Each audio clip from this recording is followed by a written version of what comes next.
Good morning students. We will start our today class with topic protection from weeds.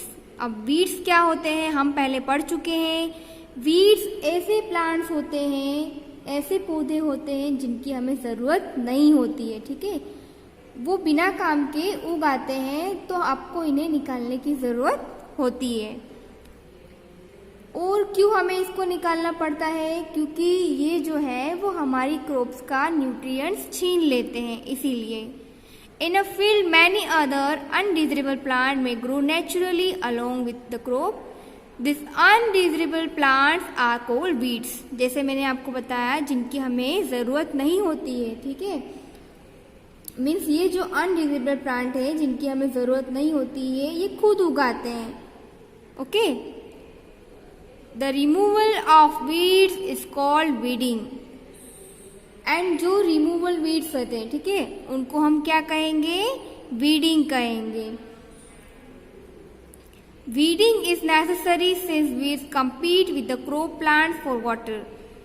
ये जो weeding plants होते हैं, ठीक है, वो हमारी क्रॉप्स के साथ compete करते हैं. और वो क्या करते हैं? हमारी क्रॉप का क्या ले लेते हैं? न्यूट्रिएंट्स और वाटर वो ऑब्जॉर्व कर लेते हैं. एंड वो इंटरफेयर करते हैं हार्वेस्टिंग के टाइम पर. ठीक है, हार्वेस्टिंग जब होता है तो वो इंटरफेयर करते हैं हार्वेस्टिंग के टाइम पर. और कुछ तो ऐसे भी प्लांट्स होते हैं जो पॉइजनस होते हैं. ठीक है, वो क्या करते हैं? एनिमल्स और ह्यूमन बींग्स को नुकसान भी पहुंचा सकते हैं. ठीक है. Farmers adopt many ways to remove weeds and control their growth. Farmers जो है वो वीड्स को कंट्रोल करने के लिए, ठीक है, जो अनवांटेड प्लांट्स हैं जिनकी हमें ज़रूरत नहीं होती है, उनको फार्मर्स काफ़ी तरीके अपनाते हैं उनको कंट्रोल करने के लिए, उनको हटाने के लिए, ताकि उनकी ग्रोथ को कंट्रोल किया जा सके, वो अनचाहे प्लांट्स नहीं आए फील्ड पर. ठीक है, तो उसके लिए टीलिंग, ठीक है, tilling before sowing of crops help in uprooting and killing of weeds. Tilling, अब टीलिंग हमने पढ़ा था, आप पढ़ चुके हो कि टीलिंग क्या होता है. ठीक है, स्टार्टिंग के चैप्टर में हमने पढ़ा था कि टीलिंग किसे कहा जाता है, ये कैसे की जाती है. एंड आपने टीलिंग की प्रोसेस में ये भी देखा था कि जो वीड्स है उसको हम निकाल सकते हैं. ठीक है, मीन्स जो वीड्स है उसको निकाल दिया जाता है सॉइल पे से, और वो पत्ते जो क्या होते हैं, जो वीड्स होते हैं उसके पत्ते सूख जाते हैं और वो सॉइल के अंदर चले जाते हैं. और वो फिर क्या करते हैं? मैन्यूर का काम भी करेंगे. और जो बेस्ट टाइम होता है, ठीक है, अब वीड्स को बेस्ट टाइम, वीड को निकालने का बेस्ट टाइम क्या होता है? जब उसमें फ्लावर और जो सीड्स है वो आने से पहले हम अगर उसको निकाल देते हैं तो अच्छा रहता है. क्योंकि अगर उसमें फ्लावर्स और सीड्स आ जाएंगे तो वो क्या होंगे? वो फिर से फ्लावर्स और सीड्स क्या होंगे? फील्ड पे गिरेंगे और क्या होगा? फिर नए वीड्स को उगाएंगे. The manual removal includes physical removal of weeds by uprooting or cutting them close to the ground from time to time, and this is done with the help of खुरपी. Manual removing का मतलब क्या होता है? उसको हाथों से खींचकर भी निकाल सकते हैं उसकी रूट से, और खुरपी की हेल्प से भी निकाल सकते हैं. ठीक है. एंड जो weeds are also controlled by using certain chemicals called weedicides. हम जो weeds को हटाने के लिए, उसको कंट्रोल करने के लिए जो हम केमिकल्स यूज करते हैं उसे क्या कहेंगे? weedicides कहेंगे. like 2,4-D, these are sprayed in the field to kill the weeds. ठीक है, ये केमिकल को हम फील्ड के ऊपर स्प्रे करेंगे तो जो फील्ड के ऊपर जो वीड्स है वो मर जाएंगे. ठीक है. They do not damage the crop, वो हमारे क्रॉप को डैमेज, हमारी क्रॉप को नुकसान नहीं पहुंचाते हैं. The weedicides are diluted the water to the extent required and spread in the field with the sprayer. Means की जो वीडिसाइड स्प्रे है, ठीक है, उसको हम कैसे यूज करेंगे? डाइल्यूट वाटर के अंदर उसको हम डालेंगे और जितना भी चाहिए, जितना भी यूज करना हो उतना ही उस पर हम स्प्रे करेंगे फील्ड के ऊपर. ओके. तो जो मेथड है हमने कौन सी देखी थी वीड्स को कंट्रोल करने की? एक था टीलिंग कर देते हैं. ठीक है, टीलिंग करने से भी जो वीड्स से वो हट जाते हैं, या फिर उसमें हम खुरपी की हेल्प से भी उनको निकाल सकते हैं, या फिर वीडिसाइड्स का हेल्प भी कर सकते हैं. ठीक है, तो ये 3 तरीके हैं जो वीड्स होती है उसको निकालने के लिए. ठीक है. अब यहाँ पे आपको पिक्चर में दिखाई दे रहा होगा स्प्रेइंग वीडीसाइड्स। एक जो फार्मर है, ठीक है, वो फील्ड के ऊपर वीडीसाइड्स का स्प्रे कर रहा है, ठीक है। इस तरीके से वीडीसाइड्स का स्प्रे किया जाता है, okay. As already mentioned, the weedicides are spraying during the vegetative growth of weeds before flowering and seeds formation, okay। Means कि हमने पहले भी हम पढ़ चुके हैं, हमने ये मेंशन कर दिया है कि जो वीडीसाइड स्प्रे होते हैं उसको स्प्रे करने का सही टाइमिंग क्या होता है। जब वीडीसाइड्स में स्प्रे करने से पहले हमें देखना पड़ेगा उसमें फ्लावर और सीड्स है वो आने से पहले हम उसमें स्प्रे अच्छे से कर सकते हैं, ताकि जो है वो उसमें सीड्स जो है वो सीड्स और फ्लावर है वो उसके ऊपर ना गिर जाए फील्ड के ऊपर, ठीक है, और जो दूसरे जो वीड्स है वो ना उगाए। स्प्रेइंग ऑफ वीडीसाइड्स में affect the health of farmers. जब फार्मर्स वीडीसाइड्स का स्प्रे करते हैं तो उनकी हेल्थ के ऊपर असर हो सकता है, ठीक है। तो उसको ये जो केमिकल है वो बहुत ही केयरफुली यूज करना जरूरी है, ठीक है। उसके लिए क्या करना पड़ेगा, nose and mouth with a piece of cloth during spraying this chemical. आपको जो फार्मर्स है उनको क्या करना पड़ेगा, नाक और माउथ के ऊपर उनको कपड़ा बांध के कपड़े से अच्छे से कवर करके रखना पड़ेगा, ठीक है, ताकि जो केमिकल से उनको हार्म ना पहुंचा पाए। उसके बाद नेक्स्ट प्रोसेस होती है हार्वेस्टिंग, ओके। अब हार्वेस्टिंग का मतलब तो आपको पता ही होगा, हार्वेस्टिंग मीन्स होता है काटना, ठीक है। अब आपने जो फसल उगाई है, ठीक है, जो क्रॉप्स आपने उगा ली, ठीक है, अब उसे आपको काटना तो पड़ेगा ना, ठीक है। जब वो फसल पूरी तरीके से पक जाएगी, ठीक है, मैच्योर हो जाएगी, अच्छी तरीके से पक जाएगी, तो अब उसे काटना पड़ेगा, ठीक है। अब इस पूरी प्रोसेस को हम क्या कहेंगे, हार्वेस्टिंग कहते हैं, ठीक है। हार्वेस्टिंग में आप क्रॉप्स को खींचकर या निकाल कर या उसको काट कर आप उसको हार्वेस्टिंग कर सकते हो, ठीक है।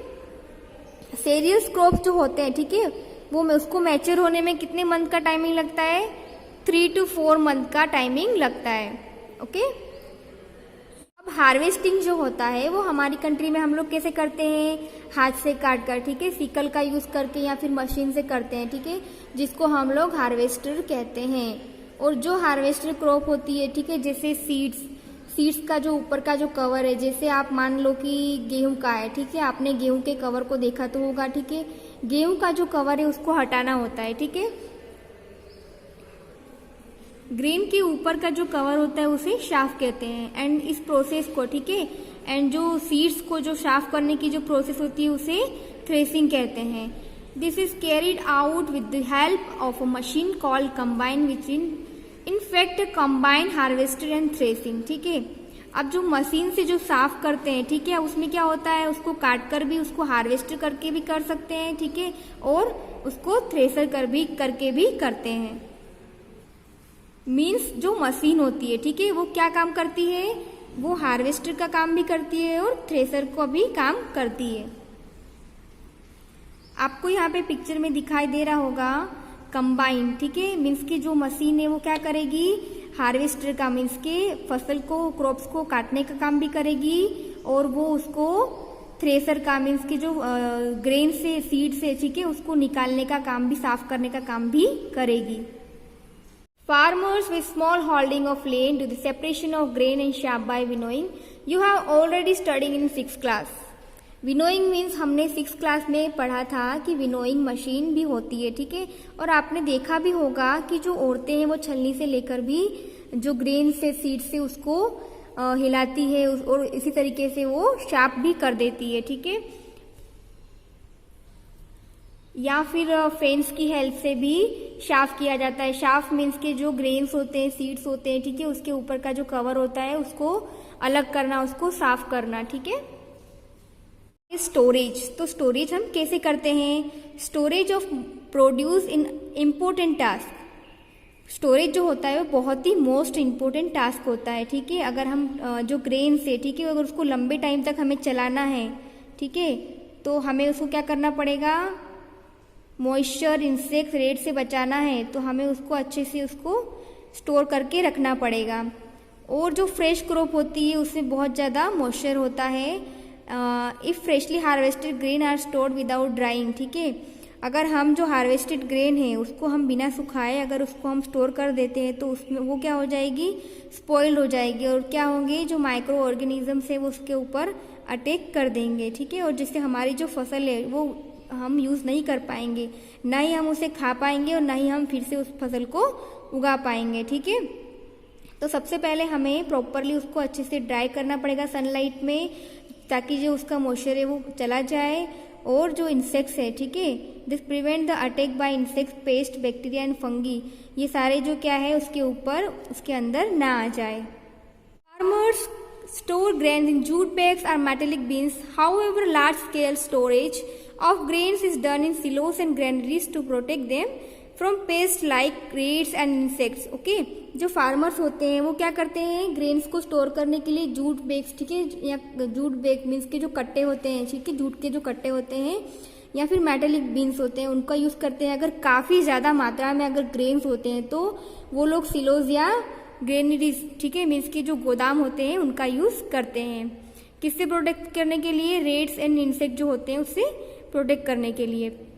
और क्या करते हैं, ड्राइड नीम्स का भी यूज़ किया जाता है ग्रेन्स को स्टोर करने के लिए घरों में, फॉर स्टोरिंग लार्ज क्वांटिटीज हो गए। अगर ज़्यादा क्वांटिटी में अगर ग्रेन्स को स्टोर करना है तो गोडाउन का यूज़ करते हैं, ठीक है। उसमें क्या करते हैं, specific chemical treatments are required to protect them from pest and micro organisms, ठीक है। पेस्ट जो होते हैं, ठीक है, जो अनाज को जो क्रॉप्स होती है, जो ग्रेन्स होती है वो उसको सड़ा देते हैं, इसीलिए उसका यूज़ केमिकल ट्रीटमेंट्स किया जाता है, ठीक है, केमिकल का यूज़ किया जाता है।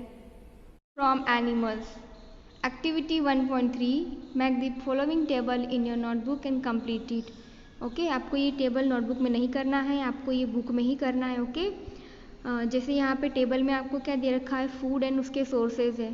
फूड में आपको क्या दे रखा है, मिल्क, एज अ फूड हम मिल्क लेते हैं तो उसके सोर्सेज क्या क्या होंगे, वो हमें कौन प्रोवाइड कर रहा है, वो हमें कहाँ से मिल रहा है, ठीक है। जैसे उसके सोर्सेज है मिल्क के, cow, buffalo, she goat and she camel, ठीक है। एंड ऐसे आपको अदर फूड भी लिखना है, उनके नाम लिखना है, ठीक है, अदर फूड उनके नाम लिखना है और आपको वो उसके सोर्सेज भी लिखना है, वो कहाँ से हमें मिल रहा है। After completing this table you must have seen that like plants, animals also provide us with different kinds of food, ठीक है। इस टेबल को कंप्लीट होने के बाद हम ये देखेंगे कि जैसे प्लांट है, एनिमल्स है, वो भी हमें बहुत सारे फूड प्रोवाइड करते हैं, ठीक है। Many people living in that coastal areas consume fish as a major part of their diet. जो समुद्री एरिया में रहते हैं, ठीक है, कोस्टल एरियाज में, इसके जो समुद्र के किनारे रहने वाले लोग वो क्या करते हैं, अपने खाने में फ़िश का बहुत ज़्यादा यूज़ करते हैं। In the previous classes you have learn about the food that we obtain from plants. We have just seen that the process of crop production involves a number of steps like selection of seeds, sowing, etc. Okay, similarly animals reared at home or in farms have to be provided the proper food, shelter and care. When this is done on a large scale, it is called animal husbandry. हमने previous classes में हम लोगों ने पढ़ा था कि plants and animals जो होते हैं हम लोगों को कौन सी चीज़ें प्रोवाइड करते हैं, एंड क्रॉप प्रोडक्शन के बारे में हमने देखा था कि कितने सारे स्टेप्स होते हैं क्रॉप को प्रोड्यूस करने में। ओके, सिमिलरली एनिमल्स को भी रियर किया जाता है, मीन्स कि रियर मीन्स होता है उनको पालना, ठीक है, उनको पाला जाता है, ठीक है। एनिमल्स को जो घर में या फार्म में पाला जाता है, उनको अच्छा खाना दिया जाता है, ठीक है, उनको शेल्टर दिया जाता है और उनकी अच्छे से केयर की जाती है। एंड जब ये बहुत ही लार्ज स्केल पर किया जाता है तो क्या कहेंगे हम उसे, एनिमल हस्बेंड्री कहते हैं। ओके, फॉर एग्जाम्पल मान लो कोई फार्मर है, ठीक है, उसे 20 to 50 काउ एंड बफेलोज को पाल रखा है, तो उनको वो क्या करेगा, फूड प्रोवाइड कर रहे हैं, ठीक है, और उसको अच्छे से उसकी केयर कर रहे हैं, तो उसके बदले में वो उससे दूध ले रहे हैं, ठीक है, तो उसे हम क्या कहेंगे, एनिमल हस्बेंड्री कहते हैं। Fish is good for health, fish health के लिए बहुत ही अच्छी होती है। We get cod liver oil from fish which is rich in vitamin D. जो हम कॉड लीवर लेते हैं, ठीक है, कॉड ऑयल, ठीक है, कॉड लीवर ऑयल, उसमें क्या होता है, फिश का ऑयल होता है, ठीक है, और वो हमें विटामिन डी प्रोवाइड करता है। ओके,